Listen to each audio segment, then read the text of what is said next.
સુરત જિલ્લાના કામરેજમાંથી પસાર થતી 765 કેવી વીજ લાઇનનો ખેડૂતોએ વિરોધ કરી સુરત કલેક્ટરને આવેદનપત્ર આપી રજૂઆત કરી હતી।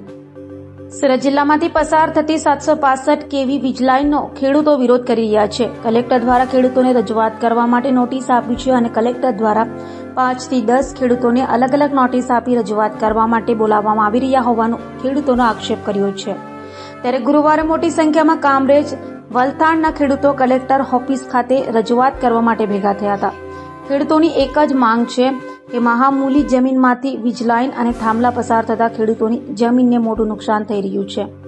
કરોડો રૂપિયાની મહામૂલી જમીનના ભાવ તળિયે આવી જશે। પાવર ગ્રીડના અધિકારીઓ ખેડૂતોને ડરાવી ધમકાવી વીજ લાઇન નાખતા હોવાનું ખેડૂતોએ આક્ષેપ પણ કર્યા છે। ત્યારે વીજ લાઇન ખેડૂતમાંથી પસાર ન કરવા માટે ખેડૂતો મક્કમ હોવાનું લાગે છે। હાલ તો ખેડૂતોએ કલેક્ટરાલય પહોંચી ઉગ્ર વિરોધ કર્યો હતો। પરિમલ પટેલ, સુરત જિલ્લા ખેડૂત સમાજ। અમને કલેક્ટરશ્રીએ નોટિસ આપી છે કે 6/6/2024 રોજ તમારે હાજર થવાનું છે 12 વાગે અને એને કલેક્ટરને જવાબ આપવા માટે અમે અહીં એકત્ર થયા છીએ।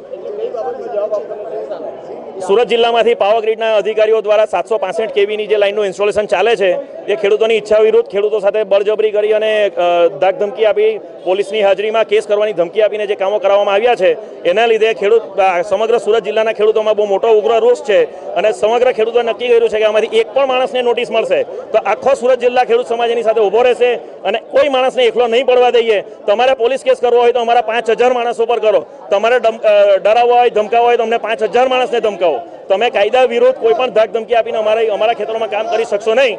એના અગેન્સ્ટમાં આ બધા ખેડૂતો યુનિટી બતાવીને કલેક્ટરને જવાબ આપવા માટે આવ્યા છીએ। એ અમારો પણ એ જ સવાલ છે કે અમારા કોના ખેતરમાં તાર આવવાનો, કોના ખેતરમાં થાંભલા આવવાના, અમને માહિતી તો આપો।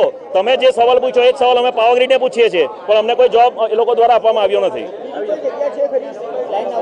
એ લોકો પાસે ઓપ્શન છે કે 220 કેવીની લાઈન એ લોકો અંડરગ્રાઉન્ડ લઈ જઈ શકે છે અને દરિયાઈ પટ્ટી છે, દરિયાઈ પટ્ટી પર પણ એ લોકો ઈચ્છે તો એ લોકો દરિયાઈ પટ્ટી પરથી પણ પાવર ગ્રીડની લાઈન લઈ જઈ શકે છે। એ લોકો પાસે ઓપ્શન્સ છે। અમે પણ એ જ પૂછતા છે કે શા માટે તમે આ રૂટ ચૂઝ કર્યો, અમારો કાયદાકીય અધિકાર છે જાણવાનો, એ પણ અમને એ લોકો જણાવતા નથી। અમારી માંગણી નહીં સંતોષાય તો અમે આત્મદાહ સુધી કરવાની તૈયારી બતાવું। અમે શું કરું, અમારી પાસે 5 વીઘા જગ્યા છે, 4 વીઘા જગ્યા છે, ગરીબ ખેડૂત છે, એના ખેતરમાં જો તમે એની આજીવિકા પર જો તમે તરફ મારો, ખેડૂત પાસે કોઈ ઓપ્શન રહેશે નહીં।